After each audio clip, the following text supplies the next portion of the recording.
Hello, my dear! My dear Virgo! Kumusta ka, my dear Virgo? Eto na ang reading mo para sa iyong October 18, 2023 hanggang sa katapusan. General reading po ito mga my dear. Shuffle lang natin ang ating cards. Shuffle. Sabi pa nga nila, max lang natin yan. Max lang. Sabi ni Mr. Nobody. Hello, Mr. Nobody. I hope you're watching. Ayan, sino nakakakilala kay Mr. Nobody? Ayan. Max lang natin ang ating cards. Max lang. Okay, my dear Virgo, let's go. Cut na natin to into 3. And let's start. The Ace of Wands. The Nine of Swords. Oops. The Death card.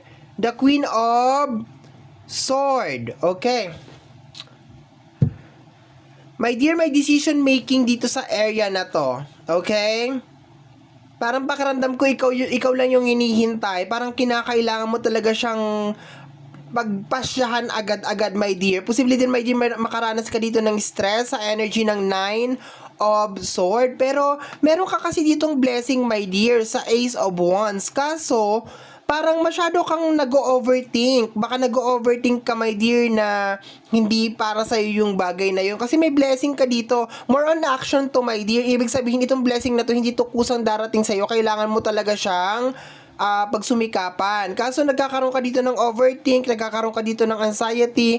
Sinasabi ng card na to, my dear, na posibleng mawala tong blessing na ito. Itong Ace of Wands na to kasi meron kang Death card. Okay? Ang matalinong card, si Queen of Sword. Ayan, making decision to, my dear. Matalino yan si Queen of Wands. Ay, Queen of Sword, sorry. Ayan. So, ang nakukuha ko dito, my dear, pag hindi mo paglabanan ito nakikita ko dito na parang problema, my dear, kasi nakaharap siya dito, parang sinasabi dito, my dear, na kinakailangan mong paglabanan itong overthink na to regarding dito sa bagay na gusto mong gawin. Ibig sabihin, kung talagang gusto mo yung isang bagay, pagpatuloy mo, my dear, lalo na kung may kinalaman yan sa usapin ng iyong manifestation. Okay? Posible din yung iba sa inyo ay parang nagluluksa over here.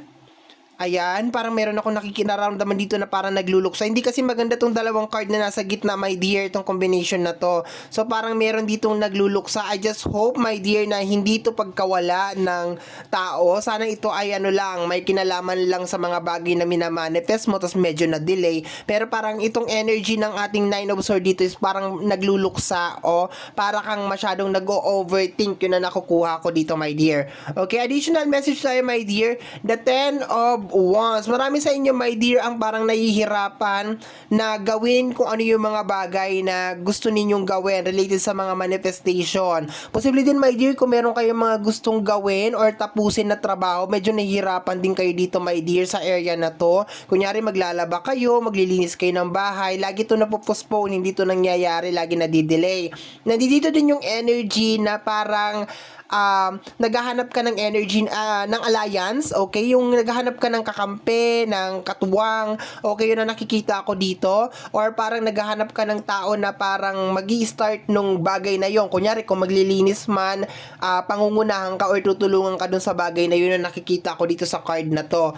So, very, yung napapaikutan, my dear, ng ating Ace of Wands, kasi ang positive lang talaga dito yung Ace of Wands natin, my dear, pero parang nag-aagaw yung dalawang energy dito sa side na to, yung ating Nine of Swords at saka yung ating Ten of Swords, which is my overthinking dito at saka parang tinatamad, parang napapagod dito na energy, okay? So, kagaya nga na sinasabi ko, my dear, kanina, there's a tendency, my dear, na baka meron ka mga gawain na hindi matapos, okay? Next card natin over here is the Four of Pentacles. Meron nangyari sa iyo, my dear, no? Posible, my dear, na merong namatayan, no? Remember that this is a general reading. Posible na meron namatayan and then parang hindi ka makaget over.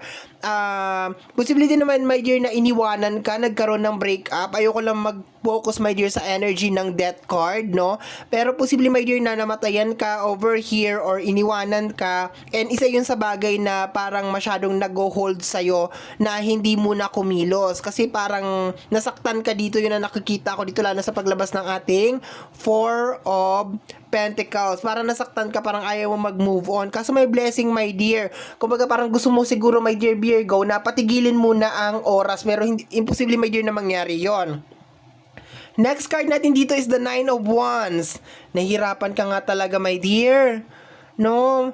Overthinking. Medyo may pagkatamad ka rin dito, my dear, na energy na to. Kumbaga para naghahalo yung dalawa. So, remember, my dear, gamitin mo tong gabay. So, kung nararamdaman mo to na nangyayari na to sa'yo, my dear, from October 18 hanggang sa katapusan, paglabanan mo to, my dear. Mind over matter, ha? Mind over matter. Kasi, dito sa may area na to, parang nahihirapan ka mag-move on, nahihirapan kang kumilos. Ayan, posible din na energy ng pagkatamad. Naunahan ka dito ng overthinking, anxiety, posible meron din energy ng depression dito, na de-depress ka, energy na para kang nawalan, posibleng namatayan ka or nag-break, or posible may din na may kinalaman sa mga manifestation mo na hindi natupad, posible din may din na pagkalugi na negosyo, past energy itong sinasabi ko, my dear, mga pasyon, yung pagkamatay, yung pagkalugi ng negosyo, yung nagmamanifest ka ng isang bagay tapos hindi dumating, or na broken hearted ka, past energy yon.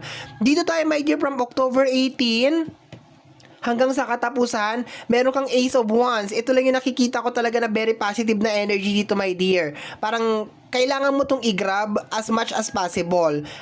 Itong wands na to is more on action, no? Ulitin ko, hindi ito darating ng parang hangin. Kailangan pagtrabahuan mo talaga to. So, posible, my dear, na tinatamad ka sa trabaho, ayaw mong kumilos, di mo alam kung paano ka mag-uumpisa. Sabi ko nga kanina, ang daming eksena dito sa bandang gitna kung bakit nangyayari sa'yo yung ganyang emosyon. So, paglabanan mo yan, my dear.